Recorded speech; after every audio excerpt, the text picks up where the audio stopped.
கவலை தாமதம் சில 2-3 நாள் சில கவலைகள் சில தாமதங்கள்லாம் இருக்கும். டென்ஷன் அதிகமாக இருக்கும். கோவப்படுவீங்க, குழந்தைகள் மேலெல்லாம் கோவப்படுவீங்க. சில கோபதாபங்கள் இருக்கும், சரியாயிடும். மறைமுக பிரச்சனைகள், மறைமுக எதிரிகள் இருக்கும். வேலை இடத்துல நல்ல பேர் இருக்கும். வர வருஷத்தில் வேலை மாற்றங்கள்லாம் வரும். ஸோ நல்லா நல்ல அமோகமாக தான் இருப்பீங்க. உங்களுடைய பாசிட்டிவ் ஆஸ்பெக்ட்ஸ் அப்படின்னு சொல்லும்போது பண வரவு அதிகரிக்கும், ஓரளவுக்கு நல்லா இருக்கும். வேலை ப்ரோக்ரஸில் ஓரளவுக்கு நல்லா இருக்கும். புதிய கான்ட்ராக்ட் கனெக்ஷன் நல்லா பயன் தரக்கூடியதாக இருக்கும். குடும்ப அமைதி எல்லாமே நல்லா இருக்கும். அதே போல் நெகட்டிவ் அஸ்பெக்ட்ஸ் அப்படின்னு பார்க்கும்போது ஸ்ட்ரெஸ் ரிலேட்டட் இஷ்யூ நிறையா வரும். உங்களுக்கு செலவுகள் அதிகரிக்கும். நண்பர்கள் கூறும் ஆலோசனையால் குழப்பம் வரும்.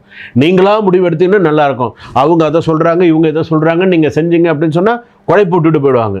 கடைசியில் எந்த முடிவும் எடுக்க முடியாமல் இருக்கும். வாகன கவனக்குறைவு இருக்கக்கூடாது. ஸ்டாண்டு போட்டுட்டோன்னு நினச்சிட்டு சாஞ்சிங்கன்னு கீழே விழ வேண்டியதான். ஏன்னா அந்த மாதிரிலாம் இருக்கும். இண்டிகேட்டரை போட்டுட்டே நீங்கள் போனீங்கன்னு சொன்னால் நீங்கள் திரும்புவீங்க. நீங்கள் நேராக போகிறீங்கன்னு கொண்டு பின்னாடி கொண்டு போது கீழே விடுவீங்க. இதெல்லாம் இந்த வாரம் இருக்கும். ஸோ